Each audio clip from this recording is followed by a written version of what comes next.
Hello, everybody. I'm Thomas Mills with Politics NC, and we have another edition of Restless Natives NC with our regular guest, Anderson Clayton, chair of the North Carolina Democratic Party, and Travis Fain, political analyst extraordinaire. And boy, do we have a lot to talk about today, because we just had kind of earth-shattering or earth-shaking election. Travis, why don't you jump in and give us the skinny on what happened on Tuesday night? Democrats romped in high and low turnout elections in North Carolina. We had municipal elections. Democrats did very well, even though a lot of those are nonpartisan. The local parties tend to endorse, and it was just across the board. I mean, I saw multiple Democrats winning in Alamance County. I think we can get into the local stuff a little later. I was really interested not only in what happened in Virginia and New Jersey, which have off-year statewide elections. So Virginia and New Jersey both elected Democratic governors. Virginia had 56% turnout, which appears to be their highest turnout in a statewide election in a non-presidential year, maybe ever. So that just shows that people were willing to vote. Of course, Virginia's politics are even more reactionary to who's in the White House than kind of the rest of the country because they have such a large federal workforce, which, between the shutdown and some of the cuts. Mecklenburg County, 22% turnout, highest since 2017. I'm, not a huge fan of low turnout numbers, but it is good when they go up. Georgia, I was really interested in Georgia, okay, because there were two Public Service Commission races. So in North Carolina, we have the North Carolina Utilities Commission. It sets utility rates. Those are appointed positions. In Georgia, those same basic positions, the Public Service Commission, are elected in statewide elections. Two seats, I believe they were both flips. Democrats won in both of them. Georgia turnout 22% in statewide elections there. But again, it was just this Public Service Commission thing that was the statewide. There wasn't like a governor's race or anything like that. So it shows that electricity prices are, and I think will continue to be, a really big issue for people going forward, as will other affordability issues. Well, Anderson, obviously we had elections here in North Carolina that you probably were paying attention to. Can you give us a little bit of a rundown on what happened here in the old North State?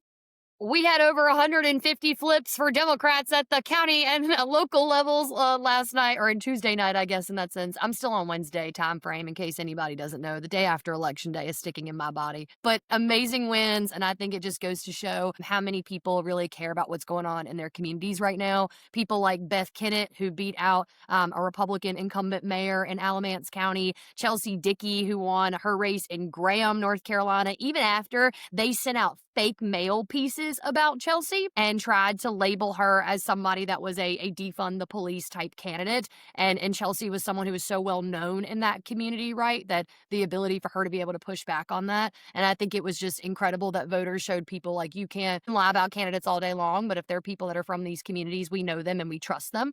And we also saw that same thing in places like Onslow County and Jacksonville, which typically trends redder in the eastern part of the state, right? But we have got two Democrats now on the city council in Jacksonville. Shout out to a Mickey Smith who won her seat. And then Wesley Knott, who's my Wake County Dems chair, just did us a big one, I feel like, and got a WRAL article headline that said that, it was a bad night for incumbent mayors in Wake County. And if you were a Republican incumbent mayor, it was a bad night for you, in fact. And so my Wake County Dems all across Morrisville, Cary, and everywhere in between. Wake Forest especially got a Democratic mayor who beat out a 6-term incumbent Ben Clapsaddle, baby. The name Clapsaddle, right, should tell you all you need to about how well that man could do in an election, but he saddled his way to victory, and we were really excited about it. So North Carolina Dems, I think, just had an incredible night. And even in places, I'm not going to lie, I was sitting on the on threads and stuff like that, just looking at like people that had geotagged North Carolina from election night. And we had wins like places like Avery County, where you had Democrats that won on their city council for the first time. And it was just places that I think that folks did not expect to see those wins in either, that gave people a lot of hope that they needed right now. Can you say the number of total flips again, Anderson? Was it 130? It's over 150. Harmon, my data Wow. director, is going back and forth about whether it's 163 or 169 right now. But because we're trying to figure out too, right? Some of them you had if we lost a seat while you also gained a seat, that wasn't technically us like holding a seat necessarily, or it was us flipping a seat but not holding a seat too. So we're trying to make sure we calculate all of it correctly before we put out big numbers out there like that. Definitively over 150 flips across the state in municipal races. And the other two state or nationwide ones, Travis, that I feel like you missed that I was following too. Pennsylvania, baby, held out 3 Supreme Court justices with retention elections. And to me, that says that people believe that Supreme Court elections are important and that voters are paying attention to them, but also that we have the same trends that we saw in 2024 with Democrats holding judicial elections. And so I think that was really exciting. And also Mississippi, right? Picking up 2 state legislative seats to break the Republican supermajority in the state house in Mississippi for the first time in, I think, 13 years. So it was cool. That was a good win. Yeah, the South showed out. Congratulations, Anderson. I know wins like that. I mean, you put in a lot of hard work, and you particularly put in a lot of hard work in small towns and rural counties. And so to see wins like that must be exciting. And congratulations on that. Great work. We've got, if I can try, or Thomas Mills, good staff, like our people, and a very big shout out to everybody that works at the NCDP and partner works across the ground. We ousted, there's not been a Democrat in our City Council District 6 in Charlotte, right? So Krista Bokhari, who got ousted by fantastic Kimberly Owens, and people in Mecklenburg, they showed out in droves for her and made sure that they knocked doors. The SEIU was a huge partner on the ground and getting out and making sure that they were knocking doors on her behalf. And so I think it's amazing to see how many of our candidates also had community support. It wasn't just the party, right? The party gave resources, though. We were able to give digital and data resources that I think made the difference in a lot of the state, or a lot of the places in the cities that we watched across the state flip last night, or flip Tuesday night. My God. Mecklenburg County, seeing the 22% turnout, while, as Travis points out, that's 22 seems low, but for an off year, it's high. And that's pretty big, because Mecklenburg, for Democrats, the problem has been their turnout level in races historically. So to see them turn out at a higher level than they have in recent years, Democrats have to hope that that's the beginning of a trend and fixing some problems down there that have been in place for about a decade or more now, really being able to get folks to go vote. So No, if I was a Republican in a competitive state legislative district right now, every mayoral race that we just won in, I'd be nervous if I were you. We just won the mayor of Louisville, Jeff Zinger. We're coming for your ass, Amy Taylor North's got a good chance in that district, I think, and I'm excited about it. It's the areas that we needed to have momentum in that I think even my own Democrats on the ground were like, we don't necessarily know why we're doing this work just yet, Anderson. Like, we're really hoping this is gonna showcase to us, and it did. Like, the proof was in the pudding on election night for us. It was like, if we get out there and we do the work that we need to, we can win hard fights. And I think that just goes to show what we're geared up. And that gave everybody the momentum for 2026, right? Democrats across the state right now are just excited, and they're like, oh my God, we can do this. And I was like, yes, we can. So it's cool. This is aging me a little bit, but I always watch these odd year elections, because in the first year I really did politics professionally was in 1994, and it was a wipeout. And for Democrats, I mean, it was disheartening. And we watched, but in 93, the Virginia Democrats got wiped out beforehand, and nobody really paid that much attention. They didn't really take it as a bellwether that what was going to happen to nationally in 94 was going to happen, and it did. And I think that what you have going on right now is broad dissatisfaction. It's not just that we won the big races. Republicans are all out there right now going, oh, you won a couple of Democratic states. You won Virginia and you won New Jersey. Johnson. It's like, yeah, keep thinking that. I mean, it's deep. It went across the country. It's like you said, all the way down into Mississippi. We're winning in small towns in North Carolina. Virginia, I think they picked up 13 seats They went from 51 Democratic seats in the House, the Virginia House, to 64, and then one was still undecided, so it could be 65. And like one some that they had not won in quite a long time in Virginia. No. Spamberger moved every county in Virginia to the left. Like, right. That in general, I was like, it should show you it was across rural communities too. And I think that that's a point that you make a lot, Thomas, on here is just the importance of making sure that we're reaching out to those communities also. And I think that we saw that in election results. But that's what made me so mad. We were on I did CNN last night, and the Erin Burnett who was hosting, she looked at us and she was talking about Mike Johnson saying this had only happened in blue states. And what do we have to say about that? I was like, does Mississippi have a Democratic governor? Did I miss something Right. all of a sudden? Is the South Onslow County, is that a blue place all of a sudden? Did I miss something? I find it really hard to believe that that's what they're having to tell themselves right now about all of this. But They're Travis, not I know telling. what you're gonna say. Don't get cocky, and we're not. I promise. I promise, I promise, I There's, promise. there's no reason to get cocky because Democrats, we have work to do, and there's no question about it. But what you're seeing right now happening is the electorate is basically losing faith in the ability of the Republicans to govern. And I think it's a culmination of a lot of things. Everybody likes to find the one thing that drives elections. This is a reflection of just a ton of ugly images coming into people's houses. It's, nobody wants to see the military going into cities across the country. Or if you do, you are a minority, a deep minority, though you may be loud. Nobody likes to see ICE dragging. Today it was a teacher out of a kindergarten, in Chicago. People don't want to see ICE driving kids off in cars without their parents. That's not the image people have of America.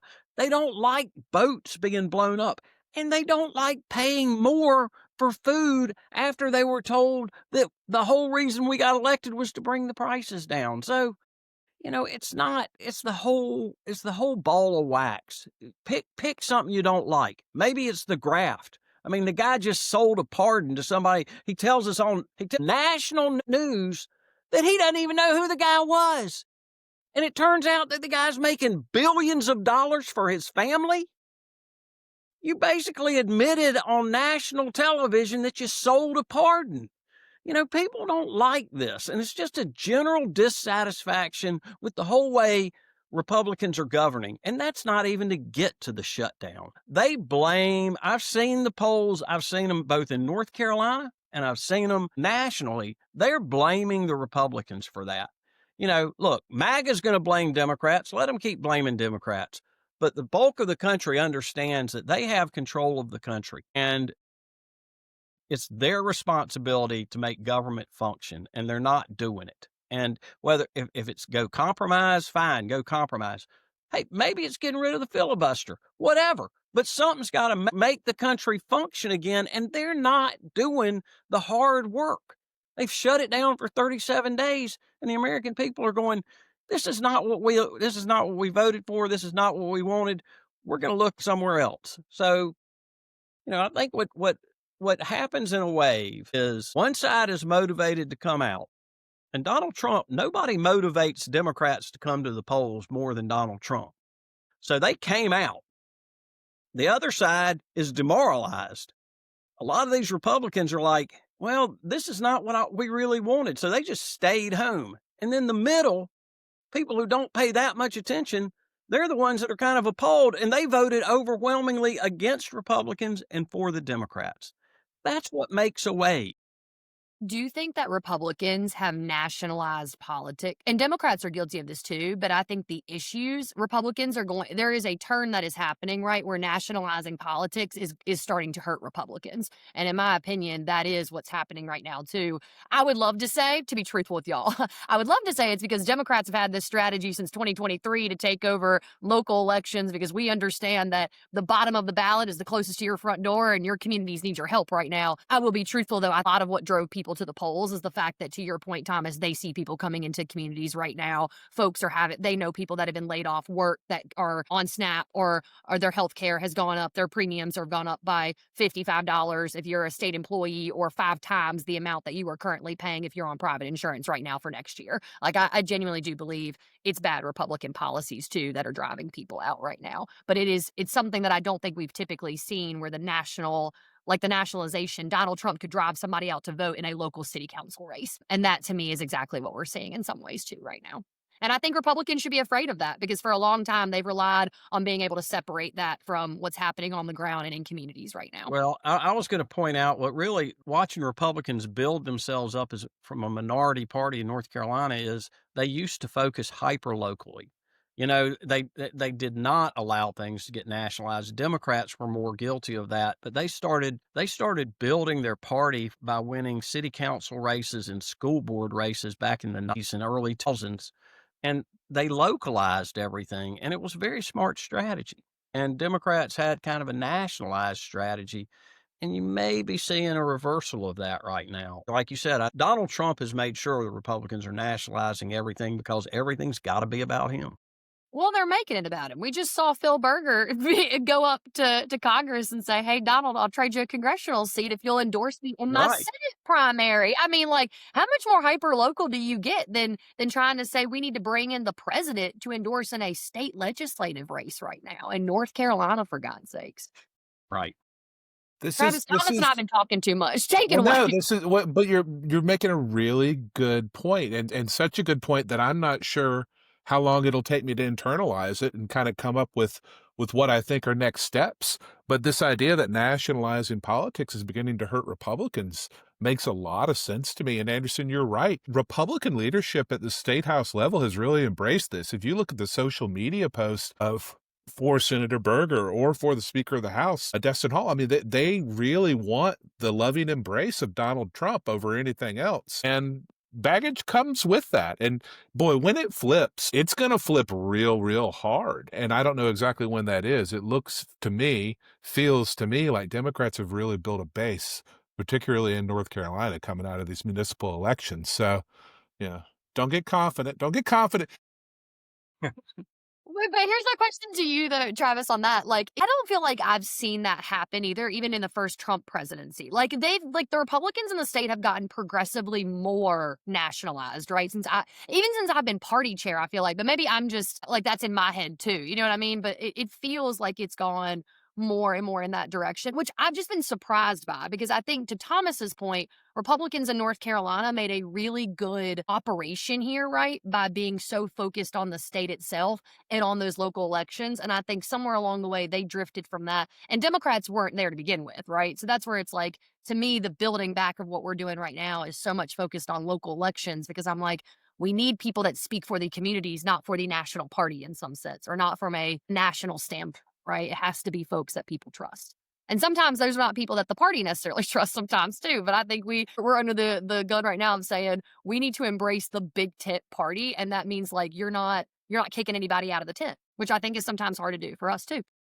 Anderson, talking about all the local things, we just had this election. I'm sure you were on the road a little bit. Can we segue into our segment of where in the world was Anderson Clayton and figure out where you were and what you were doing? What were you hearing over the last 2 weeks, particularly going into the election?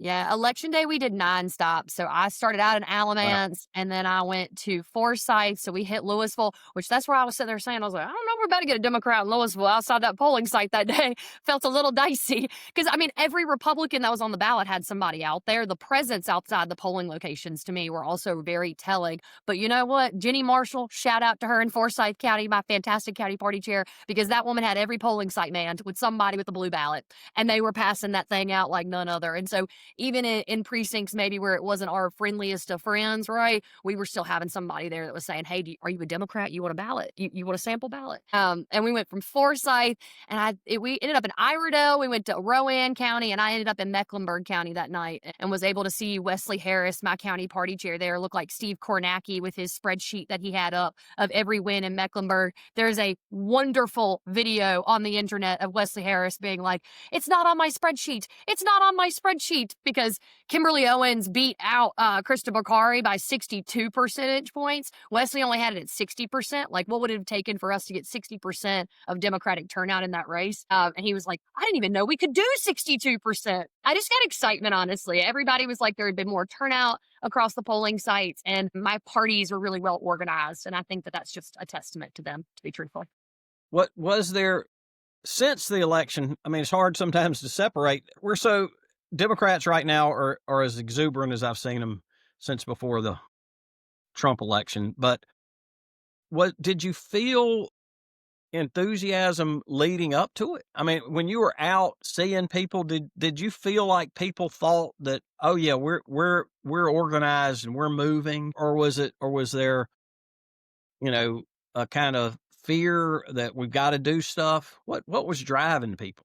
Cautious optimism. I mean, I think about it. We went out and knocked doors for Beth Kennett running for that Burlington mayor's race. And I think we did about 96 doors the Sunday before the election happened. It was, I mean, everybody that I talked to knew who Beth was. And that to me gave me the assertion of like, okay, this is possible because every door that I am talking to, they're not all Democrats. There's unaffiliateds in this mix. Like the targeting that I think that we did was really important with that too, because it gave us sort of, and I knocked some like Ronnie Wall signs and stuff like that, people that were out of a Republican, like already in their yard and stuff. But I think it was at least for me, I can always tell an election cycle based on the doors. Like polling will tell you something, but I feel like talking to people actually, and especially if you pull a list that's not targeted at all, you're knocking Republicans, Democrats, and unaffiliateds, you'll get the average opinion of what that community is going to feel like. And to me, I think that even across every district I went into, I didn't feel that way in some of the other spots that Democrats did not have as big of successes in. And so I think that we've got a lot of areas that we know we can work on for 27. And so I think that also gives us the roadmap to seeing where else in the state can we be pushing right now.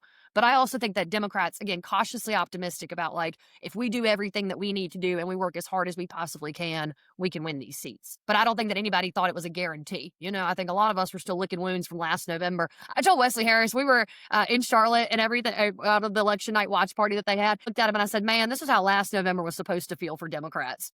Like people were just, you had thought it was a presidential election. That was what was crazy to me, how much people were celebrating. It was like, oh my God.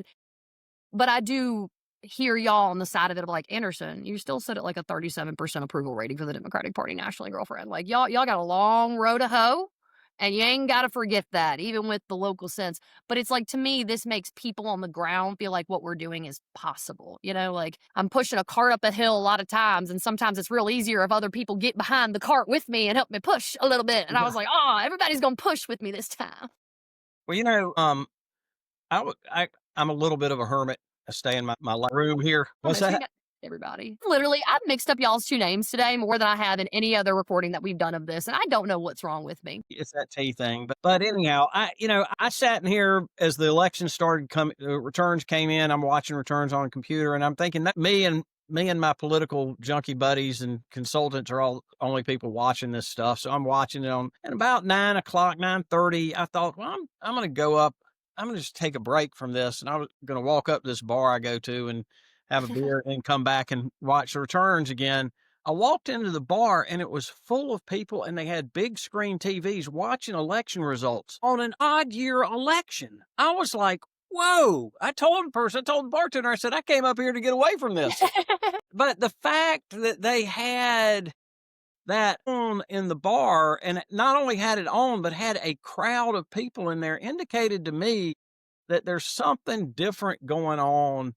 And I live in Carborough, so you can imagine what side of the what shade of blue we were. But something's going on among the Democratic community and the activists. So that was kind of surprising. Just people tuning in. And that's a good thing. You know? Excited. Travis, what are you following this week? What stories do we need to be telling that people need to be knowing about that they don't already?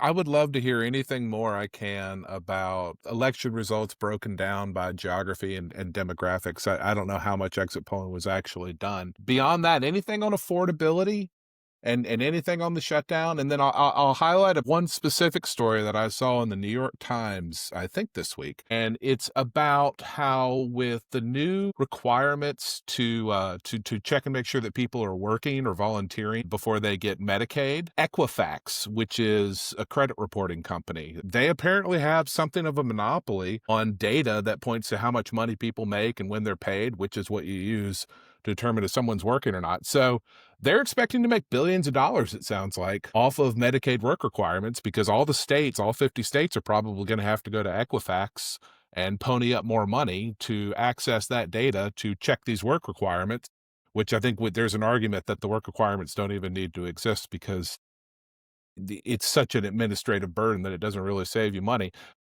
Though, so The New York Times story quoted Jay Ludlam, who's the head of North Carolina's Medicaid program, and so everybody can check this and do their own stories. But last year, the company, or 2 years ago, excuse me, in 2022, Equifax raised its prices on North Carolina 24%, and then in 2024 they raised them by an additional 36%. And so now we're spending $22.5 million a year at the state of North Carolina with Equifax to basically access this jobs data, this payroll data. And this is Ludlam, who again is the head of North Carolina Medicaid, needing to pay Equifax tens of millions of dollars more to comply with the work requirements. Equifax has apparently told people that it makes $800 million a year right now selling this sort of data to governments, but it thinks that the market could be as big as $5 billion a year. Plus, it may grow because of these new work requirements. So anyway, always look at the back end. Who's got a lobbyist that really did a good job in getting something through that you didn't really think about, and it sounds like Equifax is one of them here. So So are we they a spend monopoly? Sorry, go ahead. no, so we spend like what, $27 billion on Medicaid each year. And additionally included in that out of taxpayer funds, you have to have 25 million set aside for this to prove that people should get the 27 billion, essentially, Travis. So I don't know that it's just Medicaid. Okay. It is just Medicaid, but Okay. it's going to go up with the work requirements. So it's not all the new work requirements, but we spend this year $22.5 million with Equifax to access this data for the Medicaid program. Exactly what all that, what requirements led to that, I can't break that down. All I know is that's the number, 22.5 million a year, and it's going to go up because of the new work requirements, which I think kick in 2027. So that's real money. But there's no competition for that data. Is that what you're saying? There's very little competition for it. Yeah. I wonder why that is, or why there would not be a way for the state to have something like that could produce it. The For Times I'll be story- real with you. For $25 million, I bet somebody in the research triangle could figure out a way to get that data for you I'm real telling you. fast. I'm sitting there thinking, where's Lena Khan when you need her? Something Go don't smell break right. that monopoly up. Put a little competition on those folks. Or like put an RFP out there and entice a university to go build one that's better. Like find Exactly. that data that is. Be like, I'll give a university system $25 million or $20 million. Save the state $5 then, and maybe don't charge us more. I don't know. I'm speaking out of my ass here because I don't really know that much about it. But I do think it would be pretty interesting to be like, we got a lot of really smart people in the UNC system somewhere. I bet they could figure out a way to find that data and not charge us nearly as much money for it. I'm all about government. I don't generally want to see government compete with private industry, but when government is the client, certainly there are areas. Monopoly. I was Yeah. looking today, this is totally different, but we pay the College Board, which does the SAT, I think, or the ACT, maybe both, I can't remember, but they Talk about definitely Travis. do. They definitely do advanced placement test, AP test. And so there's a back and forth about whether or not the state should pay for kids in high school to take AP tests, which allow you, if you get a certain grade on them, to skip classes in college, saves families money. But the tests are $99 each. Why don't school boards in multiple states, university systems in multiple states just band together? So you know what? We can write a test and we can do it for less than $99 per person. And then we're just going to accept these results. And that puts pressure on the private schools to accept them. And it puts pressure on the College Board, which is essentially a monopoly, to lower its prices. So, that to me is one of the areas where government intervention like that, government introducing competition, makes sense. Yeah. I'm like, I agree with you on the whole, we don't want to compete with the private sector in some sense, but I'm like, if there's only one person in the private sector, I think it is the government's responsibility to make things more affordable, right? To your point earlier, Travis, for people across the state and utilize the power of that to bring down prices. And honestly, I think it was Mikey Sherrill, right, in New Jersey. Which one? It was either, and this sounds bad, Mikey Sherrill or Abigail Spanberger. Which one was like, I think it was Mikey Sherrill that said, I'm about to utilize the executive powers of the governor to like, emergency for like bringing down prices in the state. Like she was going to do Yeah, it And was again, her. me talking on my ass, but like several different things. I just thought it was really cool. Her immediately saying, I'm going to think about using the governor's office in a different way around cases of affordability. Well, And I and think that's the same thing that you're talking about too, in some at senses. the federal level, obviously, President Trump and his administration tried to expand that sort of emergency executive power, so much so that they were before the United States Supreme Court this week arguing that the president has expanded powers on tariffs. And I saw that they Supreme Court, which sounded like the justices are not going to go for this, but one of the justices was questioning Trump's attorney, saying, "All right, so you're saying President Trump has this expanded executive authority. Would a future hypothetical Democratic president who wants to declare an emergency on climate change and ram policies through, could they do that?" And the answer was yes. Which kind of gives the whole game away if you believe in separation of powers. So we're in an area right now where we have really big questions in front of us about who has the power to do what and how that's going to be exercised, how that power can be exercised going forward. Be careful what you wish for, I guess is what I'm saying there. I mean, if you're just trying to get tariffs and you end up enabling something that you don't want in the future, I mean, that's why we have to think carefully about things. Because it's a state of emergency on utility costs. It literally goes back to what you were talking. I was like, something about that, and I'm missing on the messaging here. But Mikey Sherrill in New Jersey was like, we're gonna have an executive order that freezes utility costs for people because it's just too high right now, and an emergency order on that. And I was like, that's a cool way to use a governor's power that I've never thought about or seen maybe across the country right now. Well, you might have bipartisan support for something like that because I believe that area of the country is served by PJM, which is the largest electric grid in the country, and they're having massive problems. We think electricity is expensive here. The problems that they're having delivering affordable electricity in the northeast parts of this country are significantly worse. Right. Yeah. Well, we're getting close to winding down, and I get to do my rant, and I don't really have a rant this time, but I do have a little bit of advice, and for my fellow Democrats. You know, what we just saw in this election really is an opportunity because one of the things that happened was people in rural and conservative areas didn't come out and vote. And what they're voicing is a dissatisfaction with the Republicans are running the country. And right now, Democrats need to reach out to those people. They need to use this election as an opportunity to start to redefine themselves in the minds of rural and small town voters and try to begin a conversation that can start to whittle down some of those margins.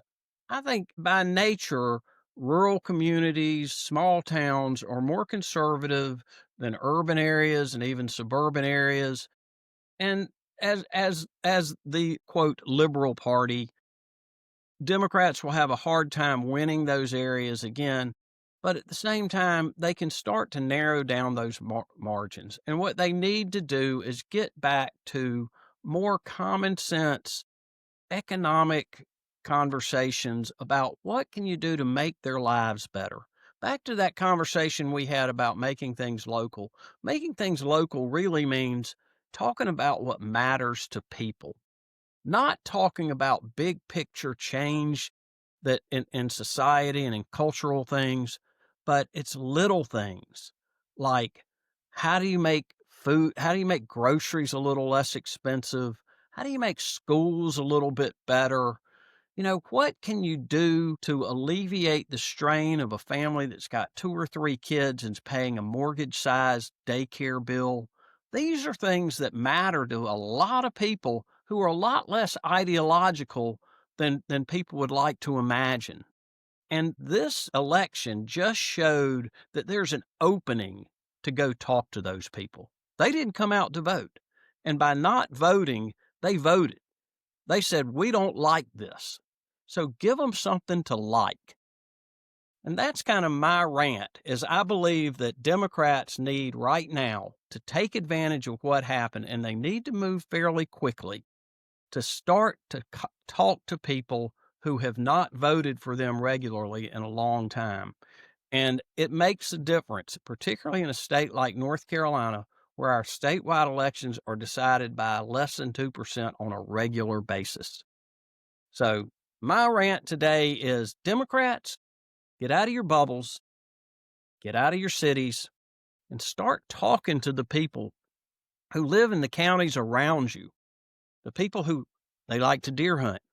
They like to go to NASCAR races or watch NASCAR races. They like to fish. They like to do things that a lot of Democrats don't know, and they need to get a little bit better acquainted with those folks. So that's my rant. And I want to thank Anderson because I think Anderson understands those people as well as I do. You know, when you come from Anson or you come from Person County, you get those values. Trying to build those bridges is important. It's hard work. And it's not going to happen in one election cycle, but it can certainly begin right now while we've got a lot of people who were saying, I don't like what I'm seeing from the Republican Party. And let's give them something they can like. Thanks. Hear, hear, Thomas. Very well said. All right. Any final words, Anderson? Okay. I think you're muted. Ha, my bad. I was going to say, look, The whole show without a problem, and then we're muted at the end. stop. Because I kept hearing feedback. Look, there's about 80-some thousand people in the state right now that are still on a registration repair list for the Republicans. Do not let them take away your right to vote in 2026. Please make sure that you go and check if you were on that list by going to the ncsbe.gov State Board of Elections website. And if you are on the list, it's as easy as going to the polling location or your nearest county board of elections office near you and fixing it. Thank you, Anderson. Travis had to take a hard stop, so he's gone. So at this point, I think we'll call it good. Thanks, everybody, for listening. This is Thomas Mills signing off for Politics NC. See you in a few weeks.